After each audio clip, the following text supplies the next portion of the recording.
Assalamualaikum warahmatullahi wabarakatuh. Selamat pagi, salam sejahtera buat kita semua. Pada pertemuan pertama ini akan disampaikan terkait dengan materi pengantar jaringan transmisi tenaga listrik yang menyangkut beberapa hal berkaitan dengan transmisi tenaga listrik. Untuk itu, mari kita dengerin terkait dengan materi-materi yang akan dibahas.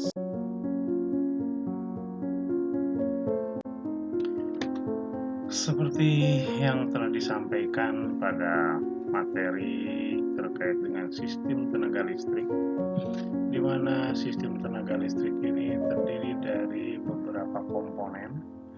Yang pertama terkait dengan pembangkit tenaga listrik, kemudian ada gardu induk, kemudian ada saluran transmisi, kemudian ada jaringan distribusi, kemudian hingga sampai di bagian beban. Komponen yang akan kita bahas adalah terkait dengan komponen transmisi. Ya, jadi pada pembahasan kali ini difokuskan pada bagian saluran transmisi. Jadi nanti pada slide-slide berikutnya akan dijelaskan terkait dengan jaringan transmisi.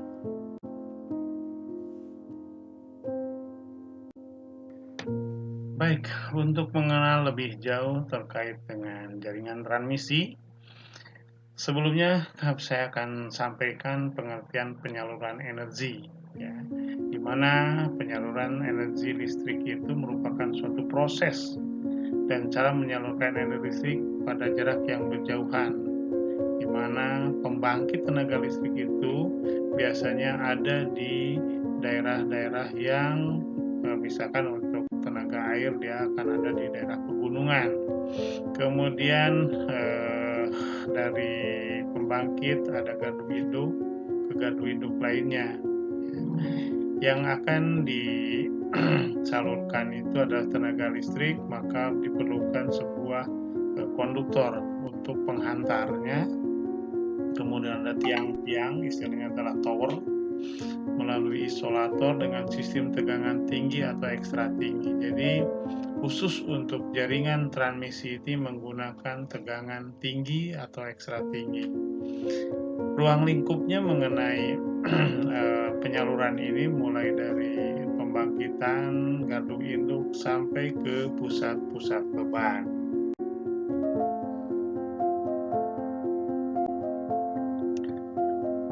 Baik, pada penjelasan selanjutnya yaitu slide 4 disampaikan beberapa besaran tegangan dan jenis penyaluran transmisi, ya. Jadi tegangan-tegangan yang digunakan pada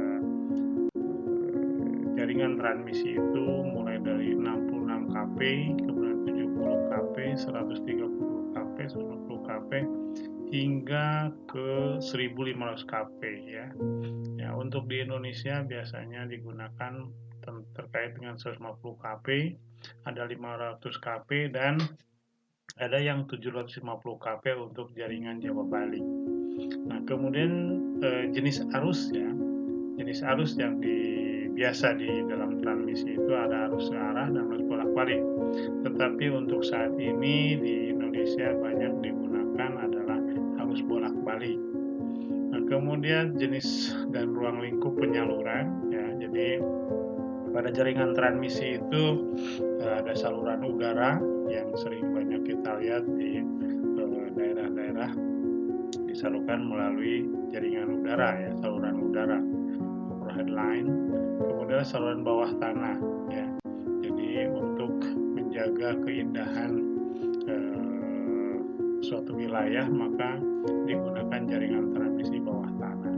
Kemudian untuk lintas pulau digunakan saluran kabel bawah laut, ya. Kemudian ada gardu induk yang digunakan, ada gardu induk tegangan ultra tinggi, ya, yang di atas 1000 kP. Kemudian ada ekstra tinggi biasanya 500 sampai 750 kP ya. Kemudian ada gardu induk ya, ada gelombang tinggi. Kemudian ada gardu induk yang biasa digunakan pada jaringan transmisi, kemudian ke distribusi. Ada gardu hubung, ada pusat pengatur beban, biasa diistilahkan P2B. Kemudian ada unit pengatur beban. Jadi untuk menjaga kualitas penyaluran itu biasanya ada di pusat pengatur beban dan unit pengatur beban.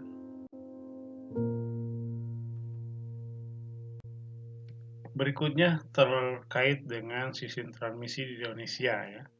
Saya sampaikan tadi pada slide sebelumnya bahwa besaran tegangan untuk di Indonesia itu mulai 70 kP, 110 kP, 275 kP, dan 500 kP. Nah sekarang sudah berkembang 750 kP. Jenis arus yang digunakan arus bolak-balik. Kemudian jenis dan ruang lingkup penyaluran, ada beberapa istilah yang perlu kita ketahui, misalkan saluran udara tegangan tinggi, biasanya disingkat SUTT. Saluran kabel tanah tegangan tinggi SKTT. Kemudian ada saluran kabel bawah laut tegangan tinggi submarine cable ya, misalkan untuk jaringan Jawa Bali. Kemudian mungkin nanti akan dikembangkan Jawa Sumatera. Jadi antara pulau yang harus melewati laut. Kemudian ada saluran udara tegangan ekstra tinggi SUTET ya, biasanya 15 kP, 10 kP ya.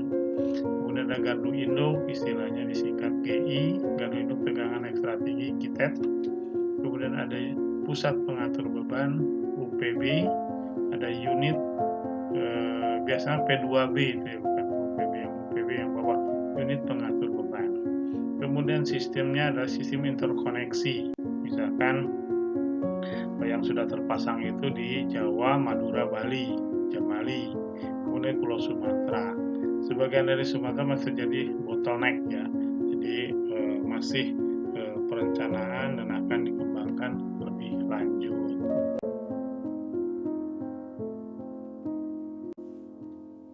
Selanjutnya penjelasan terkait gardu induk ya.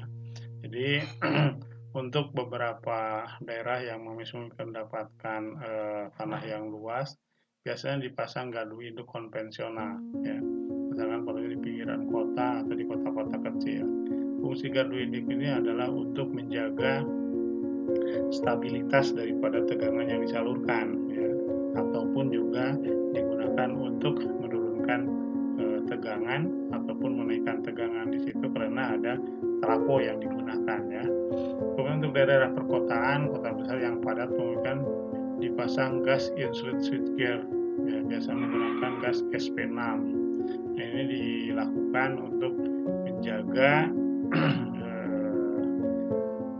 panas di mana di dalam sebuah pengaman untuk pendinginan trafonya ya. Kemudian di P2B, pusat pengatur beban dan unit pengatur beban UPB, dipasang di daerah jaringannya yang telah terinterkoneksi dengan area luas dan beban yang lebih besar, misalkan untuk kawasan industri ya. Jadi perlu dipasang P3B, P2B atau UPB, misalkan di dalam sistem Jawa, Madura, Bali itu ada pengaturan supaya beban itu lebih bagus pelayanannya. Ya, jadi tujuannya itu untuk pengaturan beban maupun melakukan manuver beban jika terjadi masalah dalam sistem. Ya. Jadi misalkan terjadi gangguan di sebuah zona atau wilayah tertentu ataupun di pembangkitan atau di sistem transmisi, maka itu akan cepat bisa ditangani.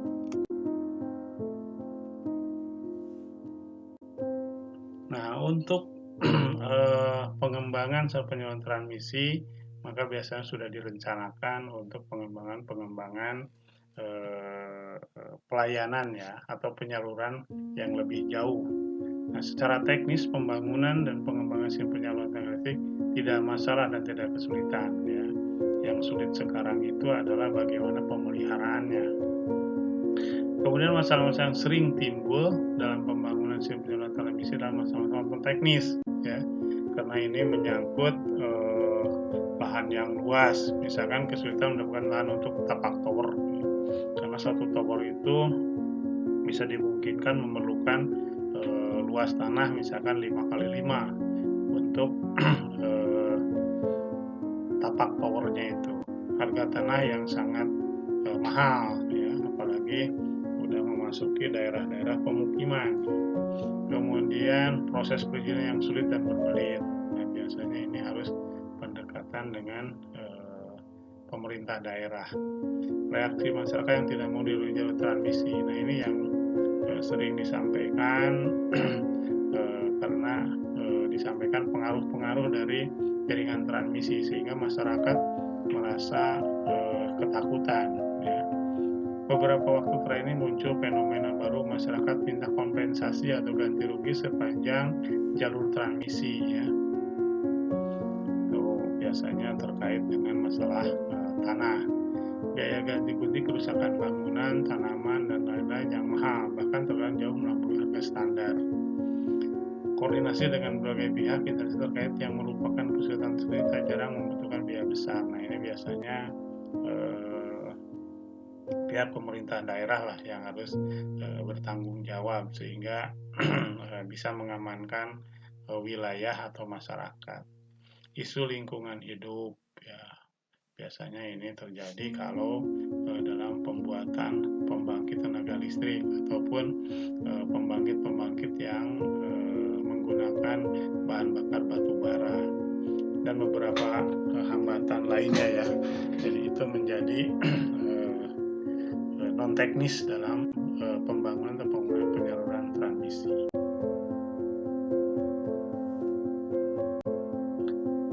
Demikianlah tadi disampaikan materi pengantar jaringan transmisi tenaga listrik ya, yang disampaikan secara makro.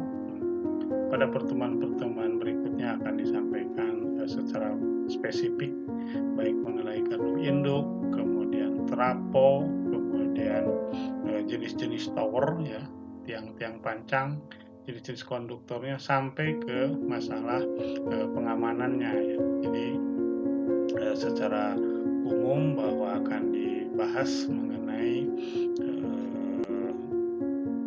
penyaluran atau komponen-komponen dalam jaringan transmisi. Terima kasih atas perhatiannya. Semoga materi yang telah disampaikan bisa bermanfaat. Bila taufik hidayah. Assalamualaikum warahmatullahi wabarakatuh.